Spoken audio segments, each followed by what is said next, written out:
What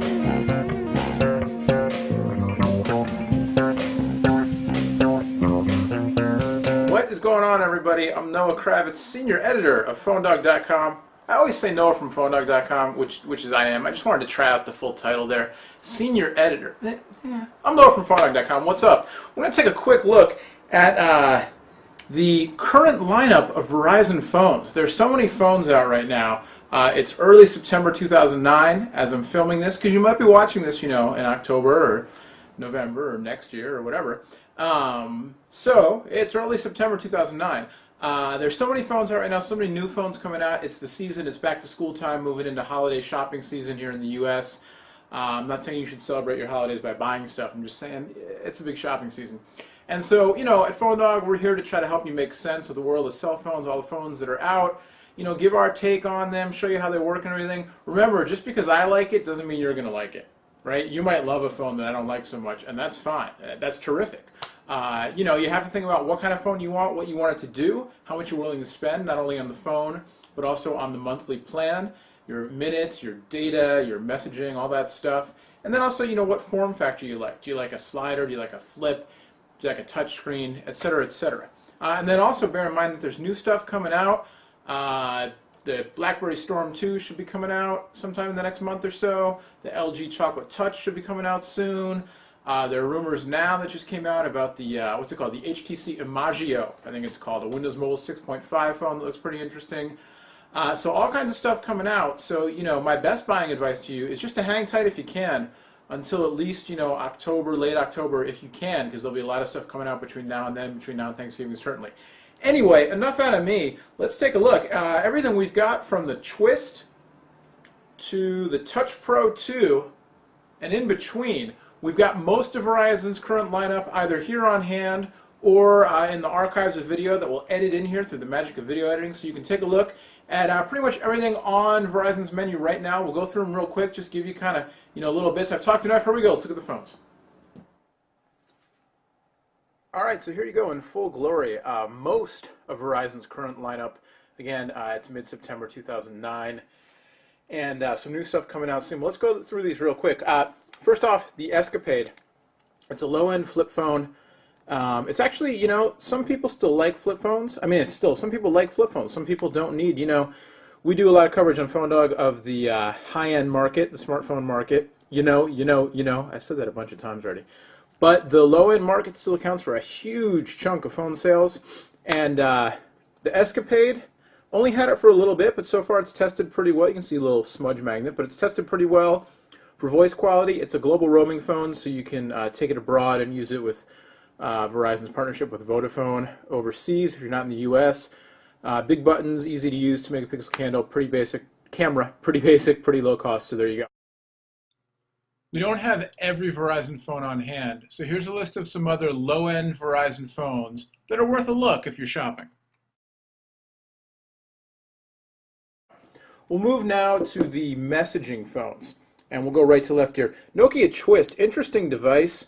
You're either going to like the way it looks or you're really not, but I actually think it's kind of cool. The Surge came out on AT&T, another Nokia, 2 recent phones that kind of break the mold a little for Nokia in terms of a little bit different of a look and feel. I didn't like the Surge so much, but the Twist is actually kind of cool. It's kind of like the old LG Lotus for Sprint, similar, square with a nice big keyboard, different form factor. The screen's nice and bright. You've got access to, the VCast stuff, Mobile IM, VZ Navigator, everything you need. Shortcut buttons. The keyboard is really pretty nice to use. The nice thing about this weird square form factor is you get a nice big area for the keyboard. Big space bar, big buttons, easy to use, and then of course that mirror on the back. My hands must be wet or something. I'm getting everything all glistening here. Much better. Hey, what's up? How you doing? So there you go. But the look, you're either going to love it or you hate it. So that's the Twist, but it works pretty well in my testing so far. The Rival, this one's been out for a little while. This is probably not the messaging phone I'd recommend unless you really like the form factor. It is nice and small. The keyboard's pretty good. You got a very small display, a little bit thick, but there you go, Motorola Rival. LG NV3, the latest in the NV line, very, very popular devices. And, it is what it is. Really nice keyboard. The tilting display, I think, is nice. The smaller external display with larger buttons. A little bit more refined look. The MV2, people said it looked like a scientific calculator. This one's a little bit more streamlined. Still, you know, kind of chunky, but pretty good phone. Kind of a step down from the Envy Touch, which we'll look at in a minute, but you get the Media Center, Mobile IM, email, VZ Navigator, all that stuff. I should mention that the Twist has a 2.5mm headphone jack, not 3.5mm. The Rival,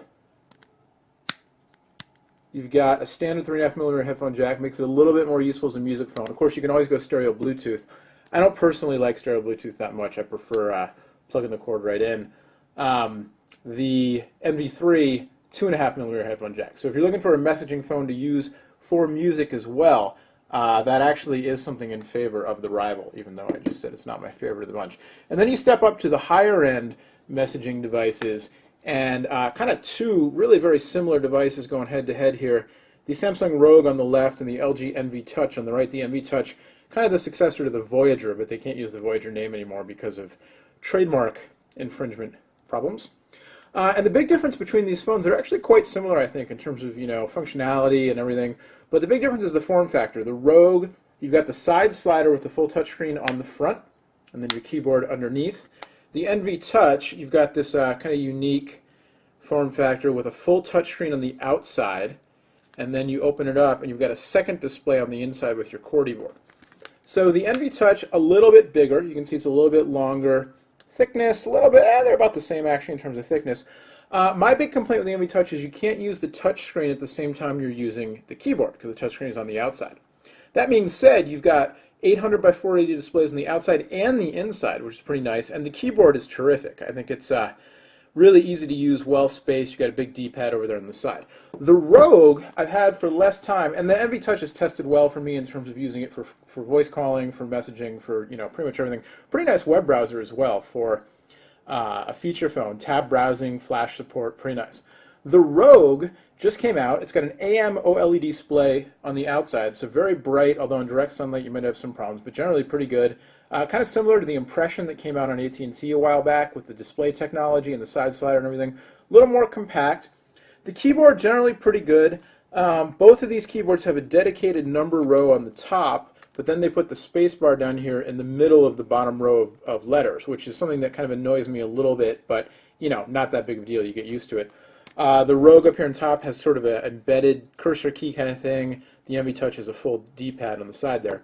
Anyway, but the Rogue, you know, really nice compact form factor, works pretty well. It's resistive touch like the Envy Touch is, not capacitive. I think the Envy Touch, actually, the touchscreen's a little bit, I find it a little bit easier to use. I think with the Samsung, they're both pretty even. The Samsung, I kind of have to tweak the sensitivity settings. Sometimes when I go to make a selection, it actually scrolls on me, which, you know, I don't want it to, which is just a little bit odd sometimes. But in general, pretty good haptic feedback, you know, as I'm doing things. So there I tried to scroll and it selected on me. That just happens sometimes with me at the Samsungs. I'm not really sure why. You get a 3-megapixel camera with flash on the Rogue. You get a 3.2-megapixel camera, the Schneider Kreuznach, with flash on the Envy Touch. You know, not that big of a difference between the two. You get a 3.5mm headphone jack on both of them as well. The Envy Touch has Dolby Mobile, but again, you know, pretty similar. So very similar devices. They both do quite a bit. I personally like the software on the Envy Touch a little bit better, the menu system and everything, but I like the form factor on the Rogue a little bit better. So tough call between the two. The Envy Touch might be cheaper right now because it's been out for longer, but if you hunt around, you can probably find, you know, if you buy online or you buy through a third party, you can probably find a pretty good deal on either of them. Check out PhoneDog.com's Phone Finder for more pricing information. So there you go, the Envy Touch and the Rogue, your high-end messaging phones. Another unique Verizon messaging phone, which I no longer have on hand, is the Samsung Alias 2.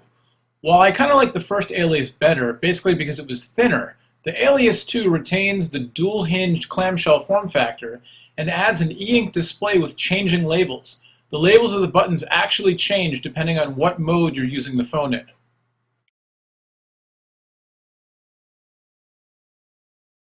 Another Verizon phone with an interesting concept that didn't actually fare all that well in the marketplace is the LG Versa.